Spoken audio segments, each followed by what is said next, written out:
যুঁজ এখন হ'ব এবাৰ যুঁজ এখন হ'ব আৰু আমিও যুঁজৰ বাবে প্ৰস্তুত এইবাৰ যুঁজ এখন হ'ব তিনি গগৈৰ নেতৃত্বত বিজেপিৰ বিৰুদ্ধে ঐক্যবদ্ধ যুঁজত নামিব অসমৰ বিৰোধী শিবিৰ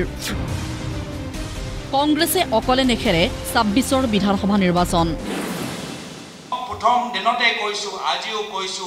আগন্তুক বিধানসভা নিৰ্বাচন কংগ্ৰেছে অকলে খেলি নিদিয়ে আগন্তুক বিধানসভা নিৰ্বাচন কংগ্ৰেছে অকলে নেখেলিব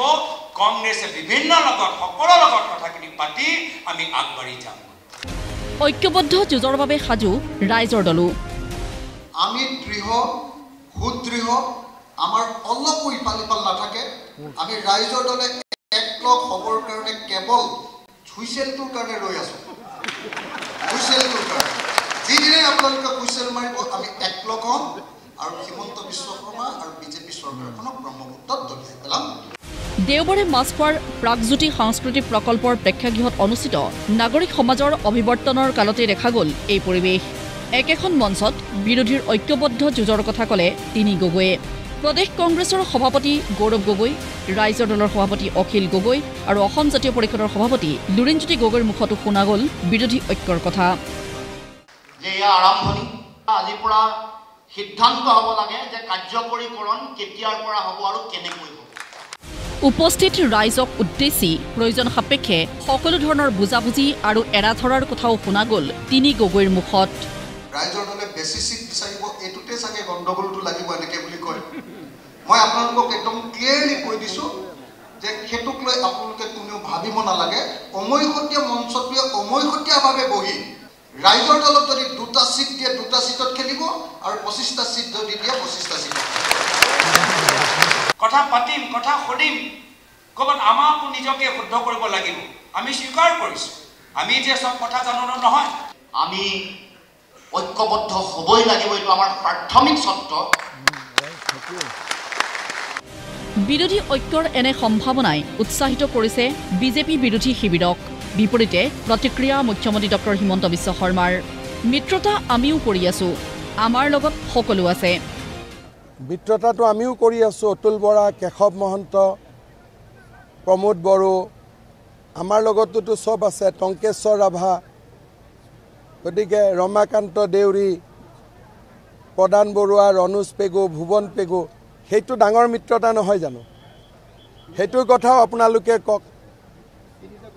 মই ক'লো নাই আমাৰ মিত্ৰতাটো আটাইতকৈ ডাঙৰ বড়ো মিচিং ৰাভা কলিতা কেওট তিৱা কাৰ্বি ডিমাচা আমাৰ মিত্ৰতাটোৰ সন্মুখত বাকী মিত্ৰতা কেনেকৈ থাকিব পাৰিব বিৰোধীৰ এনে তৎপৰতাক তীব্ৰ কটাক্ষ সাংসদ কামাখ্যা প্ৰসাদ দাসাৰ বিৰোধীয়ে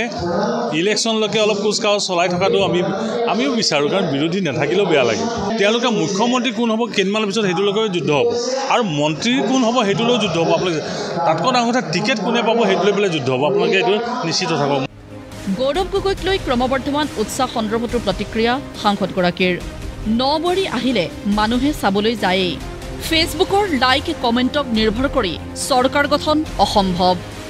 কোনোবা ঘৰত যদি নতুনকৈ বোৱাৰী আনেতো মানুহ চাবলৈ যায়েই নহয় গৌৰৱ গগৈ নতুনকৈ হৈছে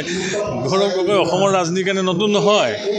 প্ৰথমতে তেওঁ যোৰহাটৰ যি সাংসদীয় সমষ্টি আছে